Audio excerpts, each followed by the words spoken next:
the muscle memory tells you that it doesn't have to be fatal and it doesn't have to be over. I can't imagine this is going to be the most overwhelmingly positive of conversations today, but it doesn't have to go, too far the other way, because this happens.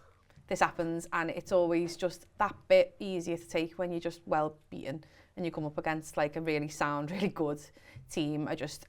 You've said it all week, Neil, and I'm not sure why no one was listening to you. We've played them enough times now to know exactly what they're going to do. Yeah. And yet we just walked into it. So yeah, it doesn't feel great, but I think it's one that you can learn a lot of lessons from. I hope it doesn't feel this bad again for a really long time. It's Ian, Siobhan there mentions it, we did pretty much warm up. We're having a chat on Friday. There's just a few surprises from Palace. This is one of the reasons why I am a little bit vexed. There's times where the manager says, and we had to work a couple of things out at half time because they did X or Y and we didn't quite see it coming. Maybe, just maybe, picking all the Kamada, Pino and Sarr might have surprised Liverpool.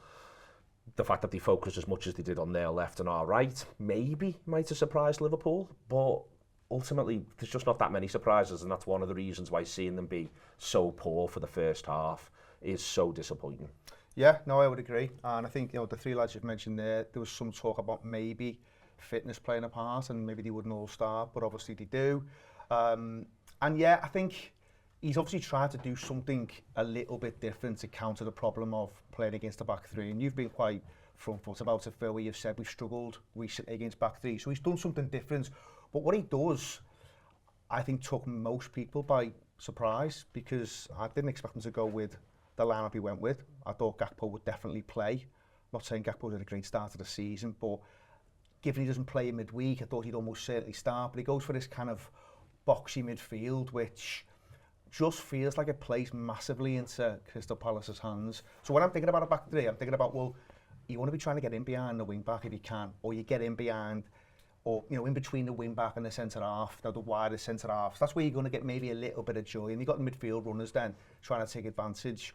But it was so condensed, and it was so almost, if you could list what Crystal Palace wants, it feels like Liverpool was serving some of that up. And they're obviously a good team, no doubt about it. It's now 18 unbeaten. So you're walking into a very, very good side at a tough ground. But I also think Liverpool massively enabled them. They massively enabled them. And you can big Crystal Palace up, and I get it, because we've all seen the stats. But I've watched them this season, and they have still drawn at home against... It was their first win at home. Sunderland and Forest. So apart from that Europa Conference game, that's the first win at home. And I know we haven't played loads of games, but what was really striking to me is that they create 7 big chances. Now, those are the 2 games, Forest and Sunderland, they're creating 5 across the 2 games. Liverpool are massively facilitating what Crystal Palace want to do, and that was what struck, I think, everyone in that first 45, 50, 55 minutes. I mean, there's a line here that says manager said he wanted to crowd the midfield, which sort of feels to me like it was the complete wrong way of doing things. I don't know if you got onto this, but in the first sort of 5 minutes, one of Kanate and Van Dijk's got the ball at the back and they're looking up to do it. And their front three are stood in a line, no more than 5 yards away from each other. Yeah. Like, they probably could have held the hands out and touched each other and basically saying, you're not passing it into there. So we've got to suddenly go, well, we want to crowd the midfield, but we can't have the ball into there. Yeah. So it just feels like a completely bizarre plan for me. I think one thing, because where we sit, we sort of sit in the middle of the pitch, don't we, at Anfield? So I remember this from the game in May, when we struggled, but no one really cared because we won the league and it wasn't a problem. But if you actually go back and watch that match, it's very, very similar to what happened yesterday. And when they're out of possession, they sort of vacate the middle of the pitch. Yeah. So this idea of crowding the middle of the pitch seems like you've got to control them. And if you don't control them, you're in for a huge problem. And what we had was hugely problematic, I think. And it reminded me a little bit of the United game last season, just after Christmas, where at Anfield. At Anfield, where again it was a back three, and everything looked like it was a surprise to us. And it was like that yesterday. And if there's one thing you know how Ruben Amorim's going to play. Exactly. But it manifested in, I remember Trent Alexander-Arnold got a lot of stick that day. He was poor. He was really bad. His attitude wasn't great, and it's not nothing I'm going to say here is defence of him.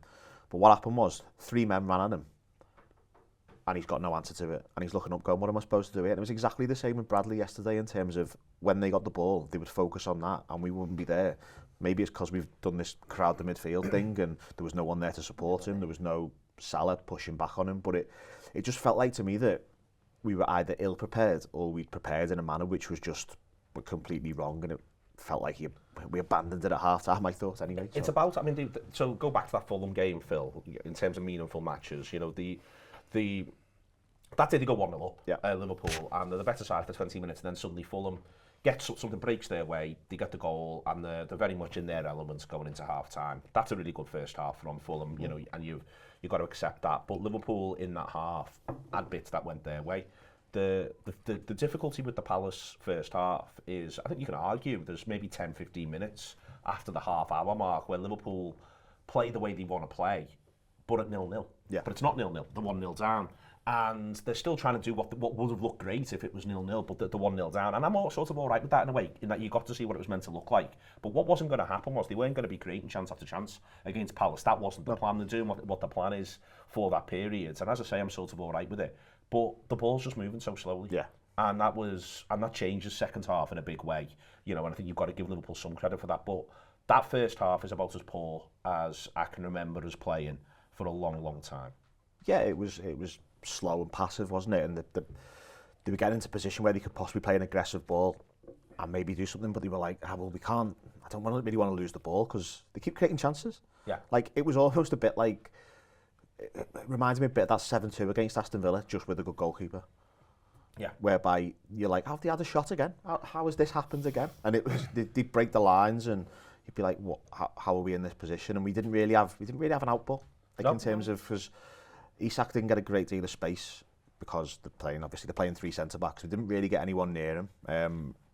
Wirtz was not offering the left wing style thing. I don't think he was awful by any stretch. You might say I don't think he was great. I think he was sort of all right. But in terms of, he wasn't able to take advantage of the space Daniel Munoz leaves when he bombs on, was he?